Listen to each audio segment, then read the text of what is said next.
Hi everybody, here again. Just wanted to, as promised, give you an update on what's changing this Sunday. Last week we kind of did an initial experiment, tried to work out how everything would look, how what the new layout would look. If you saw it online, then you might have been a bit surprised at first to see that we're a different way around, and the purpose of that is so that we can space out more by going side to side, but also so that those who don't want to wear face masks can be nearer the open doors where there's ventilation and airflow and all the rest of it. So that's the idea behind that.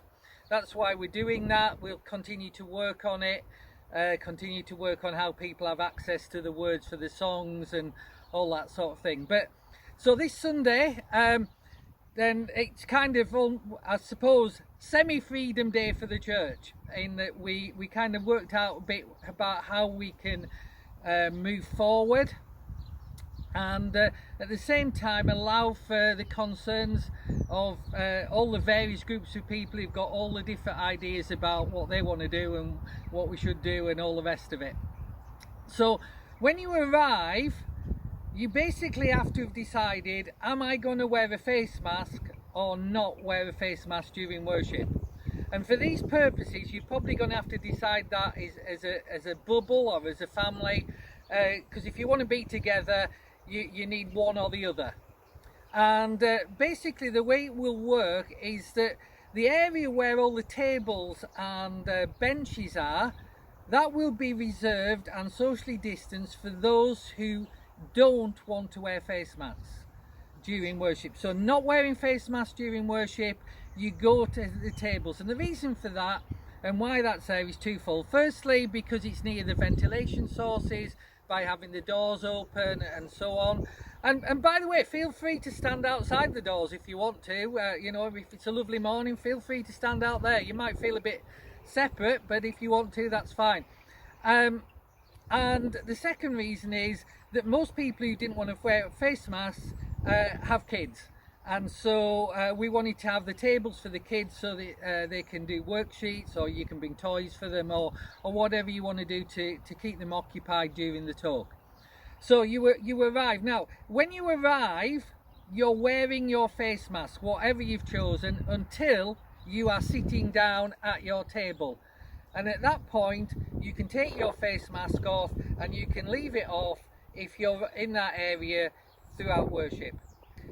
At the front, closer to the worship team, there will be socially distanced blue chairs. They are for the people who wanted to wear masks during worship. So if you're in that group, you come in, you either go on those blue chairs or you go on the banking at the side, and that's your area.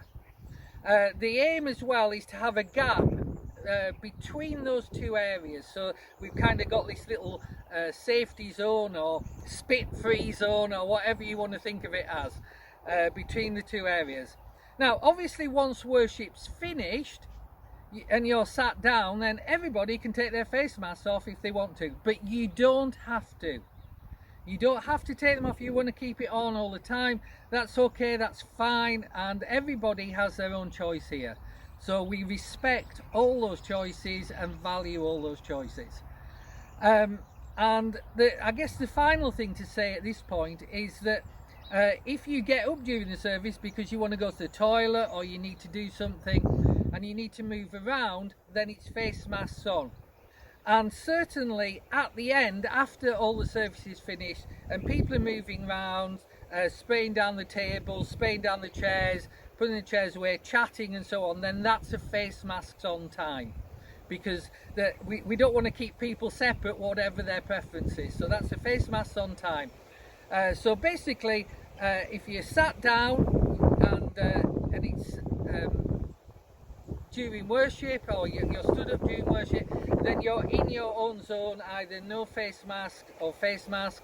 Once we're sat down, then everybody can take their face mask off if they want to, but if you get up, when you're moving around, it's face mask on. So hopefully that's helpful. We'll have somebody at the door to kind of explain it again if you're confused or you bring guests and they haven't seen this, but it should all be self-explanatory on Sunday morning. Now here's the good thing, we can tell already from last Sunday that as we start to gather together in more numbers, then there is a real sense of the Holy Spirit moving. There was healings last week. People are getting healed online. People are getting healed in the building.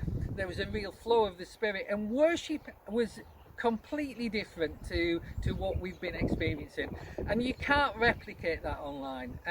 We're doing our best. We're going to keep online going for a while, but I really want to encourage you to start coming along on Sunday mornings now if you haven't been. If you've been intermittent, I want to encourage you to be regular, because it's so important that we meet together as a family and we grow together and encourage each other.